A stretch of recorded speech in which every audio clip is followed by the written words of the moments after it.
Bonjour et bienvenue sur les numériques pour un numéro de Jeudi Pro un peu spécial parce que on est cette semaine hors les murs à Station F au cœur de la Startup Nation à Paris. Et pour ce numéro exceptionnel, nous recevons Clara Chapaz, la directrice de la mission French Tech, et nous allons parler de levée de fonds, nous allons parler de licorne. On va aussi parler de deep tech, de technologie de rupture et un peu du bilan de la French Tech depuis le lancement de la mission French Tech il y a presque 8 ans. Bonjour Clara Chapaz. Bonjour. Bonjour Marco. Bonjour. Merci de nous accueillir à Station F dans les locaux de la French Tech. Donc, il y a un peu d'ambiance par ici, mais on va y arriver. Avec plaisir, merci d'être venu nous voir. Alors bon, du coup, vous venez de prendre la direction de la mission French Tech depuis quelques semaines maintenant, je crois. 3 semaines. 3 semaines, tout à fait. Et qu'est-ce qui, en gros, pour commencer, vous a motivé à quitter Vestiaire Collective? Vous étiez directrice commerciale de Vestiaire Collective, à quitter cette boîte qui est devenue une licorne il y a quelques mois, et à candidater et du coup devenir directrice de la mission French Tech aujourd'hui. En fait, j'avais vraiment envie d'une certaine forme d'engagement.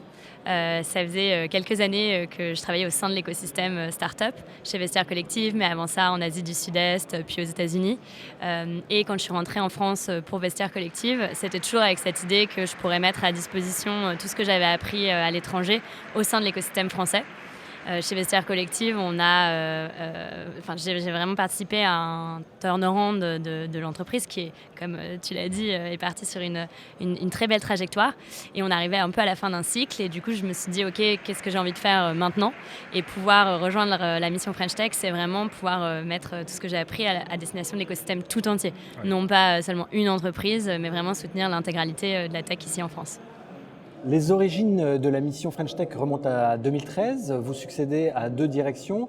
Dans quel état vous retrouvez la French Tech française au bout de 7 ans? Alors, c'est vrai que je me sens extrêmement chanceuse d'arriver à ce moment pour la French Tech. On est sur un dynamisme exceptionnel. On a beaucoup parlé de tout ça dans les derniers mois, mais un chiffre intéressant, je pense, c'est le montant des levées de fonds qui, dès le milieu de l'année 2021, a dépassé le montant des fonds levés en 2020. Donc, on est sur une accélération sans précédent. Et ce qui veut dire une seule chose, en fait, c'est qu'on a enfin les moyens d'assouvir notre ambition. On avait souvent parlé du fait qu'en France, c'était possible de commencer des startups, mais passer à un certain stade, il n'y avait plus énormément de financement, plus énormément de soutien. C'est late stage. Là, on voit qu'il y a un avant et un après.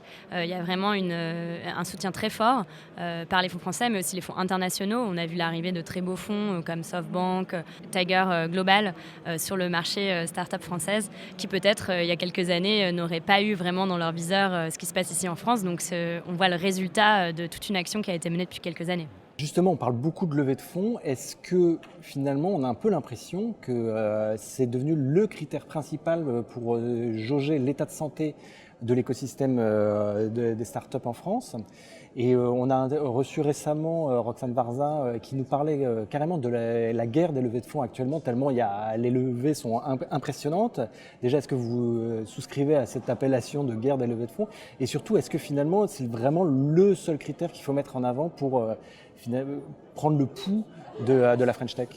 Je pense que c'est un des critères. Encore une fois, une levée, c'est positif. Pourquoi? Parce que ça permet de donner les moyens aux entrepreneurs d'avoir de grandes ambitions. On parle justement de notre place sur l'échiquier mondial de la tech, si on peut l'appeler comme ça. La France est un pays qui reste de taille relativement moyenne. Donc, pour créer une entreprise géante de tech, il va falloir assez rapidement aller à l'international. Et aller à l'international, ça coûte de l'argent, c'est de l'investissement.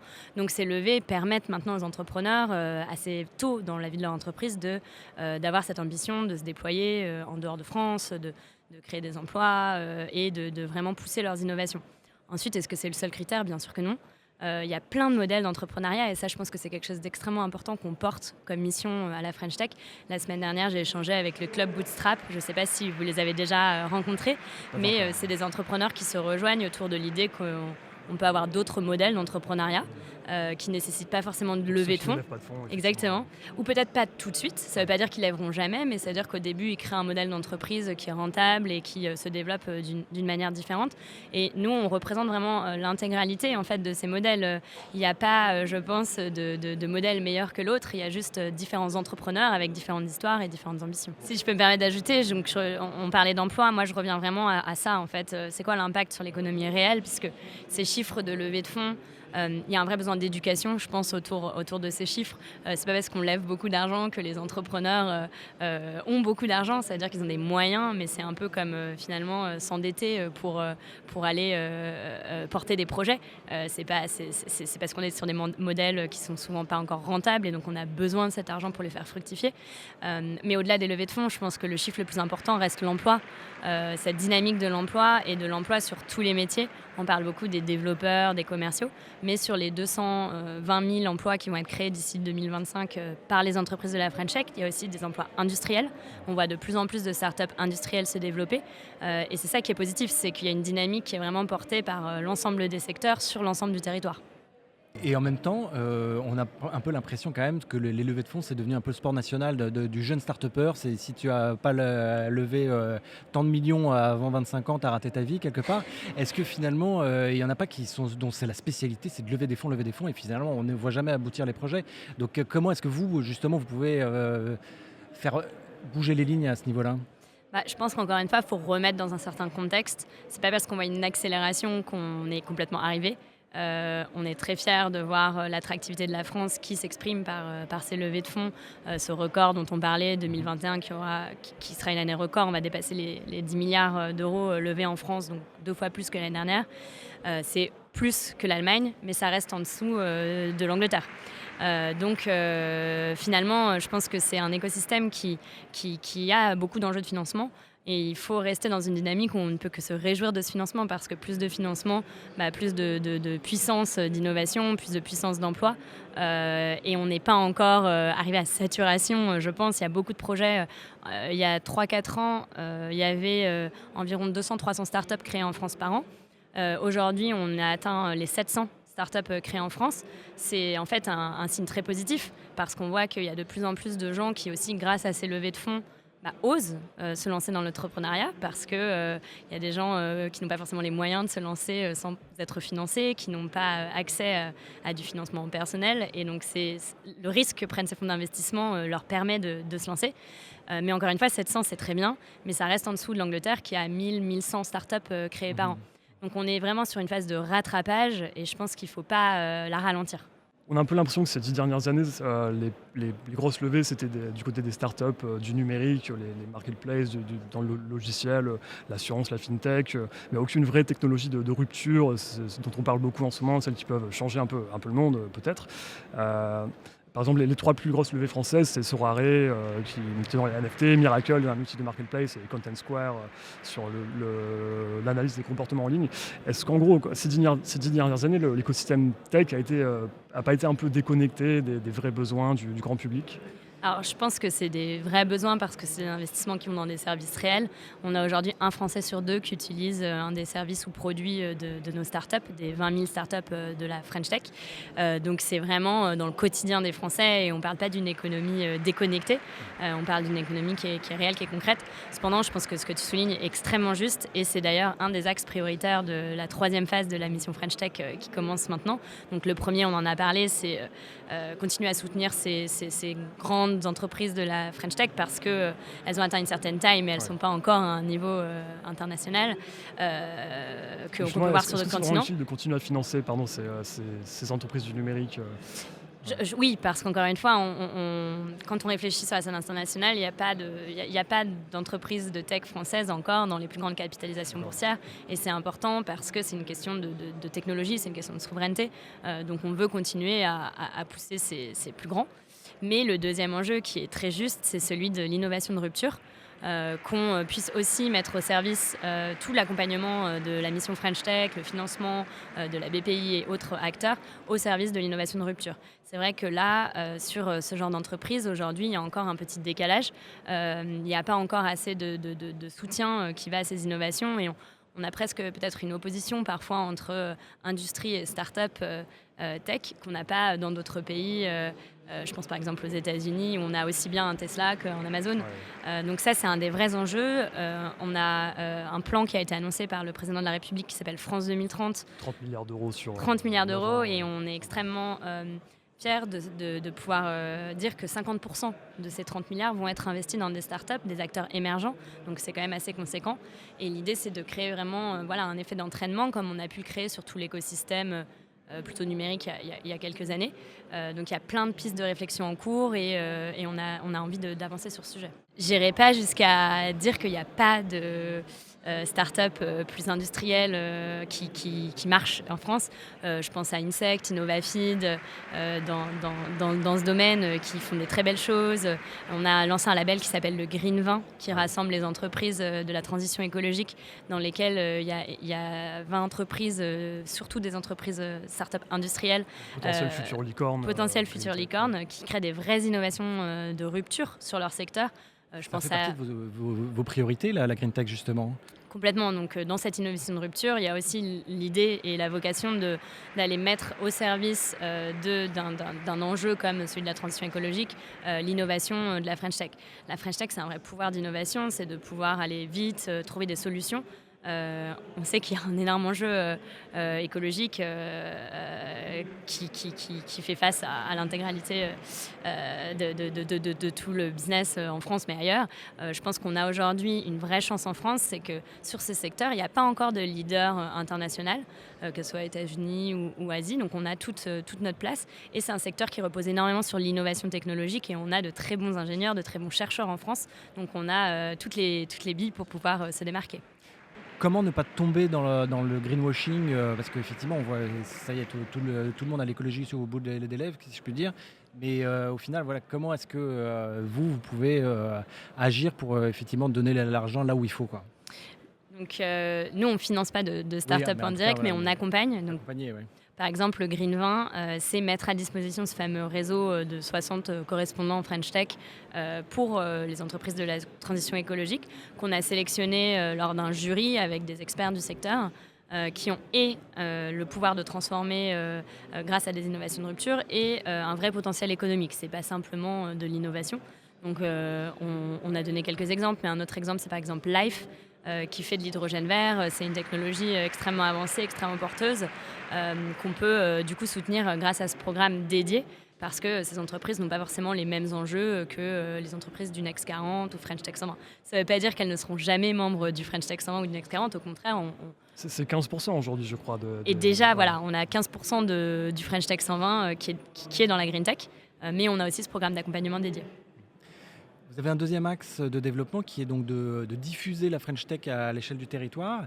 Est-ce que ce n'était pas le moment de donner une orientation européenne à cette French Tech, surtout à quelques mois de la présidence française de l'Union? Est-ce que finalement on n'a pas raté le coche en donnant cette impulsion européenne et ouvrir finalement les frontières de cette French Tech qui, quelque part, étouffe un peu dans l'Hexagone, non? Alors, je ne sais pas si elle étouffe, je pense qu'elle est pleine d'énergie. Elle a besoin de prendre l'air et d'avoir une dimension européenne. Mais l'un n'empêche pas l'autre. Je pense que l'enjeu territorial, il est réel. Aujourd'hui, on a plus de la moitié des startups qui sont créées en région, mais 70% du financement se concentre à Paris. Ça, c'est un problème parce qu'on a énormément d'innovations. On parlait d'innovation de rupture. C'est souvent des entreprises qui sont d'ailleurs en région, qui ont besoin d'avoir les moyens de leurs ambitions. Et donc là, nous, notre rôle, c'est d'aller porter cette innovation partout sur les territoires. On a un réseau de 13 capitales et 45 communautés sur tous les territoires qui portent vraiment l'action de la French Tech, qui sont labellisées French Tech et qui organisent des événements sur les thèmes des talents, du financement, de l'accompagnement. Donc il y a vraiment tout un réseau de mobilisés pour aider les territoires. Mais ce n'est pas parce qu'on s'occupe des territoires qu'on ne pense pas Europe. Bien sûr, il y a la présidence française de l'Union européenne qui commence là en janvier. Il y a eu des travaux préparatoires qui ont été faits autour de Scale Up Europe, qui ont rassemblé 200 acteurs de l'écosystème pour réfléchir ensemble à quelles sont les dimensions qu'on voudrait pousser à l'échelle européenne. La dimension des talents en est une qui est importante, sur lesquelles il y a eu des recommandations. Il y a beaucoup de choses en fait qu'on nous envie à la French Tech. Beaucoup de pays nous demandent comment vous avez organisé tout ça, qu'est-ce qu'on pourrait faire. Donc c'est effectivement des pistes de réflexion. Justement, un des facteurs qui a fait le succès un peu de la French Tech, c'était ce visa French Tech pour le recrutement de personnes non européennes qui peuvent venir travailler en France. Est-ce qu'il y a pour projet de d'étendre ça à l'Europe, par exemple Alors complètement, le visa French Tech, ça a été, quand on parlait de l'ambition de nos scale-up et d'ailleurs de toutes nos startups françaises de s'étendre, il y a un vrai enjeu de talent. Tous les emplois dont on a parlé, il va falloir pouvoir continuer à attirer des talents vers ces emplois. Il y a des vrais métiers en tension, je pense aux développeurs, aux commerciaux. Et puis il y a aussi un enjeu peut-être qu'il y a des entreprises qui ont besoin aujourd'hui de profils qui n'ont pas forcément vécu ce passage à l'échelle ici sur place. Donc on a envie d'attirer ces talents qui ont vécu ce passage à l'échelle dans d'autres écosystèmes. Donc on a créé le French Tech Visa. Le French Tech Visa, depuis cet été, c'est plus de 1100 entreprises qui en ont bénéficié. Donc c'est vraiment concret et ça permet de pouvoir attirer des talents de toutes les nationalités. C'est un visa qui aujourd'hui en effet est français. Ça fait partie des recommandations. C'est sûr que quand une entreprise ouvre un bureau à l'étranger, enfin en Europe, mais pas en France, ça serait super de pouvoir avoir ne serait-ce qu'une plateforme qui les aide à naviguer tout ça. Il n'y a rien à annoncer aujourd'hui, mais il y a beaucoup de choses à l'étude. Ouais. Juste pour aller un peu plus loin sur cette question du recrutement, nos collègues de bureau de ZDNet avaient une petite question sur cette question du recrutement, justement. Dans le dernier rapport de l'Institut Montaigne, consacré à l'écosystème des startups en France, on voit que d'un point de vue démographique, le background des fondateurs de licorne est assez différent entre la France et les autres pays du monde, en Europe et aux États-Unis. On voit ici que pour ce qui est de la France, une grande partie des fondateurs de licorne ont un cursus école de co. Ils ont fait des écoles de commerce, ils ont un cursus commercial. Dans d'autres pays, on peut voir que ce background, il est plus scientifique, technique, ou issu d'écoles d'ingénieurs, voire des développeurs informatiques. Qu'est-ce que l'on peut penser de cette différence? Est-ce que c'est une spécificité française qu'il faut cultiver, qu'il faut travailler, qu'il faut encourager? Ou bien est-ce qu'il faut, comme dans les autres pays, privilégier les profils plus techniques pour initier les startups de demain? Non, je pense que déjà, il n'y a pas de bien ou pas bien. C'est déjà génial de voir qu'on a des étudiants d'école de commerce ou d'ailleurs qui se lancent dans l'entrepreneuriat et ça, on veut l'encourager.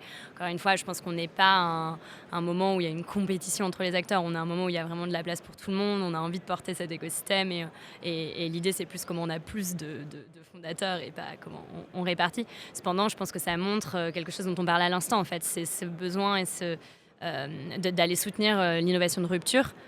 Qui est peut-être plus proche des backgrounds ingénieurs que des backgrounds commerciaux et sur lequel on va mettre en place, on a envie de travailler à la mission French Tech, on va mettre en place des vrais accompagnements parce qu'aujourd'hui, on a une économie des startups du numérique qui a vraiment décollé, mais il y a encore un besoin peut-être de rattrapage sur l'innovation de rupture. Merci beaucoup Clara. Merci. Merci Marco. Merci Karl et Elisa pour la réalisation. Merci. Merci à vous.